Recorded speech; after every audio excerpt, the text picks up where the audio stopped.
Hello दोस्तों, आज के किस्से कहानियों में आपका स्वागत है। दोस्तों, हम किसी भी इंसान को, किसी भी अधिकारी को 2 मिनट में अच्छा या बुरा कह देते हैं, लेकिन उसके संघर्ष को, उसके स्ट्रगल को, उसके माता पिता के किए गए सेक्रीफाइसेस को 2 मिनट में भूल जाते हैं कि उसके पीछे क्या रहा होगा।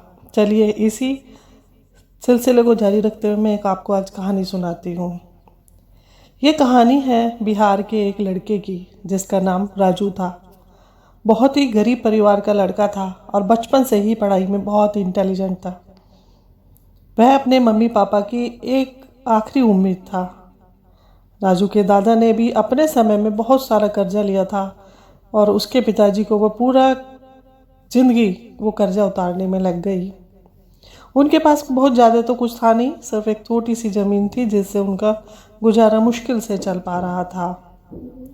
और उसके पिताजी की भी तबीयत दिन प्रतिदिन ख़राब होती जा रही थी क्योंकि वो मजदूरी करते थे। पर जब राजू को इस बात का एहसास नहीं होने देते थे जरा भी। राजू को पढ़ाई में इतना होशियार देखते उसके मम्मी पापा वह सारे काम करते थे जिससे उसकी पढ़ाई को पूरी किया जा सके, उसमें कोई भी बाधा ना आए। राजू की कॉलेज की पढ़ाई पूरी ख़त्म हो गई थी और वह एक छोटी सी नौकरी करने लगा था जिससे कुछ खर्चा निकल जाता था और वह कलेक्टर बनने की तैयारी भी साथ के साथ उसमें कर रहा था। राजू अपने टाइम को बिल्कुल भी ख़राब नहीं करता, सिर्फ अपनी पढ़ाई और नौकरी पर ही ध्यान देता था। राजू के पापा को यह पता था कि उसका बेटा जो है कलेक्टर बनना चाहता है, इसलिए घर की बहुत ज़्यादा खराब हालत होने पर भी उन्होंने कभी भी अपने बेटे के सामने इस बात का जिक्र नहीं किया और न उसको अच्छी नौकरी करने के लिए कहा। लगातार 2 साल तक राजू पढ़ता रहा, कलेक्टर के एग्ज़ाम देता रहा, लेकिन वह पास नहीं हो पाया। उसके बाद भी उसके पिता ने अपना घर और ज़मीन गिरवी रख दी जिससे वह अपने बेटे को आईएएस की कोचिंग करा सके। ऐसा ही हुआ, उन्होंने उसकी नौकरी भी छुड़वा दी और आईएएस की कोचिंग ज्वाइन करा दी। राजू के पापा हमेशा उसे कहा करते थे, बेटा खेत और घर तो दोबारा आ जाएगा, परंतु तुम कलेक्टर बार बार नहीं बन सकते। ज़िंदगी में यह अवसर बड़ी मुश्किल से मिलता है। आज पूरे साल पढ़ाई करने के बाद राजू का रिजल्ट आ गया था जिसमें वह अच्छे नंबर से पास हुआ था।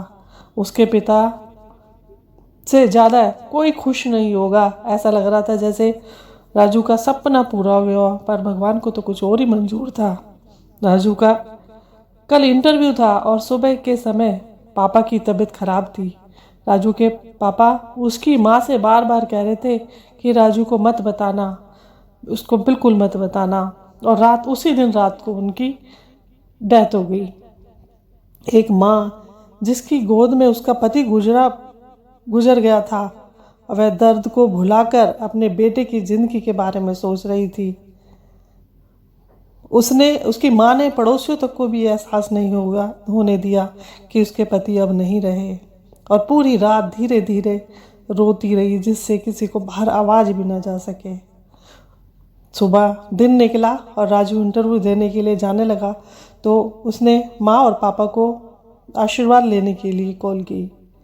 माँ ने पूरी हिम्मत लगा दी ताकि अपने बेटे को पता ना चल सके।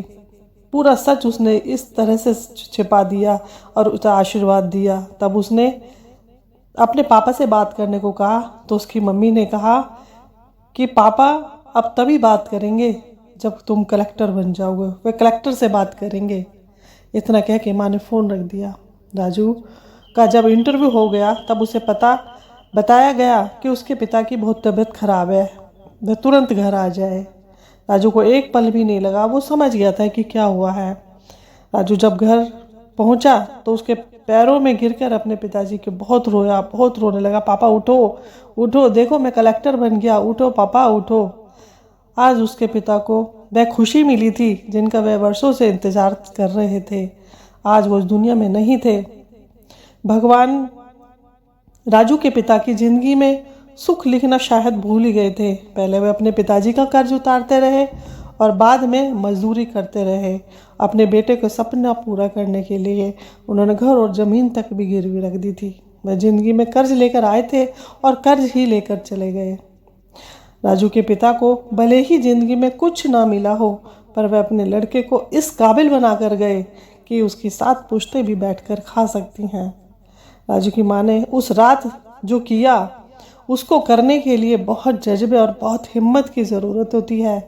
जब राजू कलेक्टर बनकर घर आया तब माँ ने कहा, बेटा राजू, जब तुम इतने बड़े बन गए हो कि हजारों गरीबों का तुम भला कर सकते हो, जब भी तुम्हारे सामने कोई गरीब मदद मांगने आए तो बेटा बिल्कुल मना मत करना।